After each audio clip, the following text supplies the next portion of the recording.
Israel has a secret reason why they don't mind the Strait of Hormuz being blocked. So we, of course, mind it greatly in America, but Israel has other reasons why they're kind of thrilled at how this war is going. Yes, they would have loved to have destroyed the entire regime and installed a puppet there by now, but the Iran war has helped cause a conflict between Iran and the Gulf countries. Israel believe that drives them closer to Israel and away from Iran. It's done some significant damage to Iran, which they always enjoy. They love their neighbors being damaged. It's also helped them with their Leviathan gas field that is now opened up and now a new source of energy that they're very proud of. But there is yet another reason, and that is actually about a pipeline that might be built that might go through Israel. So let me explain. The Telegraph sets the whole picture for you. They say Saudi Arabia and the rest of the Gulf energy producers have a major problem. The main shipping routes to export their barrels of oil and tanks of gas, the Bab el-Mandab Strait and the Strait of Hormuz, have become too dangerous to use. Iran has blocked Hormuz in the wake of US-Israeli strikes, while exports through Bab el-Mandab in the Red Sea face constant attack from Houthi rebels. It has left Saudi Arabia, as well as some of the region's other key oil producers, searching for a solution. Now, many think that could come in the unlikeliest of places, Israel. Now, actually, it's not that unlikely, and we'll talk to Glenn Greenwald about it in a second. There's some chance that Israel was perfectly aware that the Strait of Hormuz might get blocked, although they told Trump the opposite. And this might lead to their pipeline becoming a lot more valuable. So that makes it not unlikely, but literally potentially part of a plan to get us into this war to help Israel in ways that we didn't even know about. So let me tell you a little bit more first.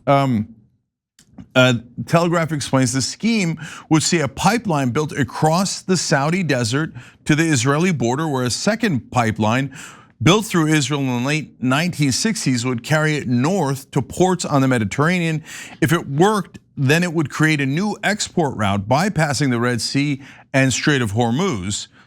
Now, get a load of this. It's not like the Telegraph is just guessing at this. The Israeli officials have talked about it very openly, and a lot of them. We just have two quotes for you for today, and there are plenty, but the piece had many more.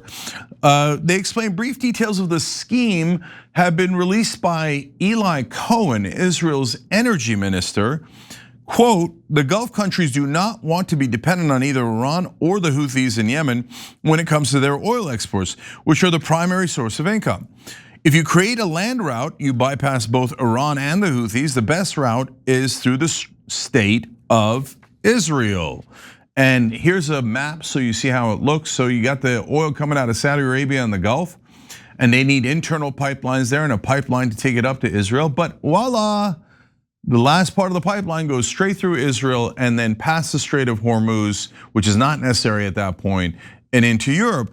Well, golly gee, look at that lucky break Israel caught with this war, that it makes this a lot more likely. Now, if you're thinking, well, sometimes the people who defend Israel here in America will say, oh, these are minor cabinet officials. They don't really speak for Netanyahu. It's absurd. They are all saying the same thing, but it doesn't matter in this case because Netanyahu himself has said it. So they explain Israel is full of enthusiasm. Benjamin Netanyahu, the prime minister, said the pipeline could break Iran's grip on global energy. Quote, instead of going through the checkpoints of the Hormuz Strait and the Bab el-Mandeb Strait, we just have oil pipelines, gas pipelines going through the west, through the Arabian Peninsula, right up to Israel, right up to our Mediterranean ports, and you've just done away with the choke points for forever. That is definitely possible. So before we get into more of the issues that help Israel in this war but hurt us, let me bring in Glenn Greenwald here. Glenn, do you think that this might have been one of the reasons that Israel wanted this war so bad? Well, it is kind of notable, as you suggested, that every foreign policy decision that the Trump administration takes just so happens coincidentally to result in massive benefits for Israel. Even the removal of Maduro from Venezuela took a government that had been vehemently anti-Israel, didn't even recognize Israel, was hostile to Israel, and now Israel has full run of Venezuela. We forced the government leaders there to meet regularly with the Israelis, to send oil to Israel, to give them whatever they want. Just a huge coincidence, Shank. Yet again, Israel benefiting from our foreign policy. And here you have seen over the past month, these Trump administration officials, Scott Benson, Marco Rubio, in kind of very cryptic ways, saying, look, the Strait of Hormuz is never gonna go back to what it was. And the reason they're saying that is not because Iran has a grip on it, which they do, but because they're essentially insinuating that the Strait of Hormuz will no longer have geostrategic relevance or at least not centrality the way it does now. And they're obviously referencing this plan that the Israelis have harbored for quite a long time to make themselves the indispensable country when it comes to the commercial trade in oil in the region. And I do think that when we started the war, the Israeli goal, which is really the only goal that mattered, the United States has no identifiable goal in starting this war outside of what the Israelis wanted, was to smash the Iranian state, to basically keep it into chaos, sort of like Syria has been for a long time, so that the Israelis have full reign of the Middle East, including all of its assets and resources like oil. I don't think Trump is able to do that. I don't think he sees himself as being willing to do it. And this seems to be a very significant benefit long-term for the Israelis to become the indispensable country when it comes to the trade of oil in the Middle East. And that would obviously make Israel even significantly more powerful than they are right now. Yeah, so mission number one for Israel was regime change, install a puppet like they have in many Middle Eastern countries. Then if that didn't work, then civil war so that they're too distracted, as Glenn explained. That's basically the Libya model. And they can't attack, in their mind, attack Israel. But really, it's not about attacking Israel. It's about protecting Palestinians and the Lebanese, which they don't want. So now that's reason number one. Reason number two is they also have Leviathan, and Netanyahu on tape has bragged about, well, now the people are gonna have to come to us now that we have a gas field offshore, and the other gas and oil can't get out of the Gulf. And also, by the way, they've also taken southern Lebanon and are now claiming that they have Lebanese waters off the shore, which just coincidentally happens to have another giant gas field. And this pipeline is potentially reason number three. But Glenn, as part of it, it's not just that everybody else would have more incentives to create this pipeline, but in order to do the pipeline, Saudi Arabia and Israel would have to have a peace agreement. And Saudi Arabia has in the past insisted that we get to a two-state solution and have a Palestinian state in order to get to that peace agreement. And Israel has said definitively they will never allow a Palestinian state. So it seems like this also might hit a fourth bird for Israel, which is to pressure Saudi Arabia into betraying the Palestinians and doing a separate side deal with Israel that would mean that the Palestinians might never get a state. Yeah, I mean, we didn't lose very much at all, we being the world, when Lindsey Graham died. But one of the things we did lose was that he was sort of the most reliable and in some ways most careless reflection of what Netanyahu was saying that he wanted. We saw in those videos that he literally would call Netanyahu up and say, hey, do you want me to get Trump to send the US military to help you bomb Lebanon? And Netanyahu was like, no, not right now, Lindsey, we're good in Lebanon. We just want to make sure the war in Iran continues. Like, got it, sir, basically. And one of the priorities that Lindsey Graham had in the weeks and months before he died was basically badgering Saudi Arabia to enter into a deal with Israel. That was something that Lindsey Graham was becoming increasingly reckless and kind of agitated over, to the point where it offended the Saudis. And the reason for that was because that is what Israel wants the most, because that will enable Israeli hegemony over oil. And they're happy to do it alongside the Saudis because the Saudis are incredibly compliant. The problem is not that the Saudis, not that Mohammed bin Salman cares about the Palestinians. It's that the people of those countries, although they're living under brutal dictatorships, I'm talking here about the US's closest allies, what are called our partners and friends that are allies in the region. Even though they're dictatorships, they still have to be concerned about what the people of those countries are willing to tolerate. And one thing they will not tolerate is a normalization of relations with Israel without there being a genuine Palestinian state. Certainly not while Gaza lays in ruins, certainly not while the West Bank continues to be annexed and stolen and brutalized. And this is why, Cenk, the United States' position has always been so strongly.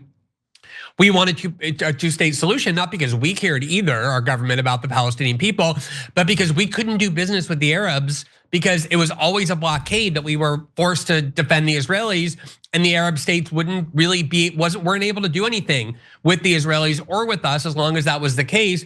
I do think there will be an attempt to force the Saudis to do it. They will be tempted to, but I think this is one case where popular opinion, even in a dictatorship, can be real constraints on the dictators who rule the country. Yeah, and look, if it wasn't for the popular opinions in countries like Saudi Arabia, the Saudi leadership would have done a deal with Israel decades ago. Of course.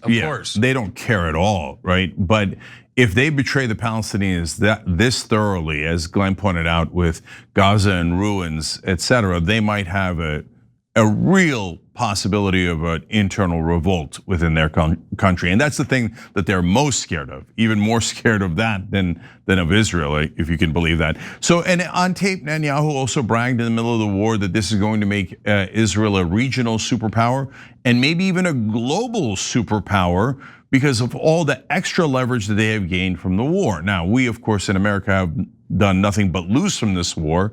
We'll come back to that in a second, but to give you a sense of what more that Israel has gained, Telegraph also talks about that. They say Israel's discovery of 3 major offshore natural gas fields has already made it a key regional exporter. Mubadala Energy, the United Emirates sovereign wealth unit, invested $1 billion into Israel's Tamar gas field, binding Gulf state capital directly to Israeli energy infrastructure. Side note, the UAE is tied to Israel in almost every way. The morons had the Israelis install their surveillance equipment in the UAE. So obviously Israel knows every single sex act within the UAE, including of their leaders, has infinite blackmail on them, and probably can blow up all of their security apparatuses any second they want. But anyways, the thoughtfulness of the UAE leadership is not legendary. Let's put it that way. Anyways, the Telegraph continues. Egypt and Jordan are now reliant on Israeli gas, making future hostilities from them also unlikely. So, Glenn, this looks like it's actually a pretty well-hatched plan for Israel to certainly become a regional superpower if you wipe out the only other, large country with a decent-sized military and capabilities in the region, which is Iran is the only one left. You've neutralized Egypt and Jordan by putting in dictators who are friendly to your interests that keep their population at bay, and you've now got them hooked on your gas fields. Now you're trying to incentivize Saudi Arabia, Morocco, and others in different ways. And as we die for this war, and now Donald Trump talking about leaving without even getting any kind of nuclear deal because it's been such an unmitigated disaster for us and cost us, at least $100 billion, 18 dead, over 600 injured. It looks like Israel couldn't be happier with how this has gone as we wallow in our misery here in America. So the obvious question is, we know that why we're doing this. I don't have to bother asking you how much Israel has control over our Congress, our presidents, our politicians. But I guess the question I'm leading to there, Glenn, is all of mainstream media pretending not to see this? Are they still at this late juncture pretending this war is for America and that we have somehow gained from it? And go, golly gee, Israel's a tiny little influence and had barely anything to do with this. How absurd can they be? And how untenable is this for a tiny little country to constantly force the largest military and most powerful nation on earth to do every bidding that it wants, no matter how much it costs us? Yeah, so let's just be totally honest about this, because the time for stepping lightly or sensitively at the expense of the truth, I think, is long past. And as somebody who has been talking about this for a long time, and I know you have as well, there have been extremely positive changes in the ability of some people to speak more openly about the absolute stranglehold that Israel and its American loyalists in the United States have on US foreign policy for all sorts of reasons that I know you've covered many times and I have as well. Interestingly, when it comes to the media, however, although they were willing to talk more so than before about, say, the brutality of Netanyahu, and I think that's because they see Netanyahu as this right-wing figure, and I also think a lot of them have this tactic of trying to depict Israel as a fundamentally good country, and their only problem is that they have Netanyahu as their leader, and once Netanyahu is gone, which one way or another he has to be in the near future, you can go back to loving Israel again. I think that's more tactical than anything else. It is still the case that the people who run media, who own our media outlets, especially the largest corporations, the people who manage it, who work inside of it, overwhelmingly are, for one reason or another, extremely loyal to Israel. Talking about Israel in any fundamentally critical way, or talking about the influence that it wields, is still a huge taboo inside American media. And I think when you look at the hysteria, which I think we're gonna get to, but the way in which the media continues to talk about your nephew, yourself, and then candidates, the ones who won in New York, Abdul al-Said. I think it's motivated almost more than anything else, probably more than anything else, by the fact that they are talking openly about the untoward impact of AIPAC, and there's a lot of panic there. And you look at media ownership, you look at who works in these media outlets. Of course, this is something that they will never touch. The fact that Israel is the reason that we're at war with Iran, because there is nothing that will ensure the collapse of support for Israel in the United States, far more so than it's already collapsed, other than a recognition of what's in front of everybody's faces, which is the fact that not only did we go to war in Iran for Israel, we bombed Iran last year for Israel, we bombed Yemen right when Trump got inaugurated for Israel, we shut down TikTok because they were allowing too much Israel criticisms, we've imposed censorship, hate speech codes Trump did on American universities in order to protect Israel and its supporters in the United States as well. A whole panoply of rights that we're losing, of resources that we're burning, of lives that we're losing, that are all American and that are being done solely for the benefit of Israel and all to the detriment of the United States. This is still the great taboo in US media for reasons that are very obvious. Yeah, and so look, guys, the bottom line here is all the things that Glenn just listed, all those bombings, and obviously most spectacularly the Iran war, has cost us a tremendous amount of money. Now we're almost out of defensive missiles and some of our most sophisticated offensive munitions. So we pulled it from the rest of the bases we have in the world, and so we're almost out. Period. Our petroleum reserve is down to its lowest level since 1983. We've given hundreds of billions of dollars to Israel, started endless wars for them. This particular war has been an absolute unmitigated disaster for us, for Iran, for the entire Middle East, and for the whole world. There's protests in South Korea, Spain, Ireland, and India, let alone many other places. So the entire globe has suffered because of this war. There's only one country that has gained, and that's Israel. And yet our media says they're just not good enough reporters to figure out super obvious facts that Glenn and I are talking about here. And they're all verifiable. You could check them all online. There's no question. And in fact, the Israelis themselves brag all the time. That's why we always go to Israeli press. They're actually very good, much better than American press. And in the Israeli press, they brag about how they won from this war and they got America to do what they wanted.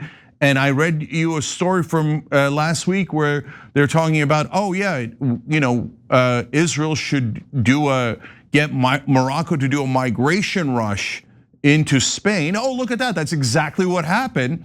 And they brag about how they have the power and the leverage to be able to get America to help them basically politically, diplomatically attack Spain and to be able to pull off this maneuver. So denying it is beyond absurd, and it's basically a mask off moment for American media where you begin to see that they're not anywhere near objective. That is a comical lie that they have been saying throughout. Oh, I'm the only objective one. Anyone who disagrees with me or the government or Israel is biased by definition. No, by definition, that means you're not objective and you're making things up. So ignore those guys. They're lying to you on purpose. And they lied to me, they lied to Glenn, they lied to all of us for our whole lives.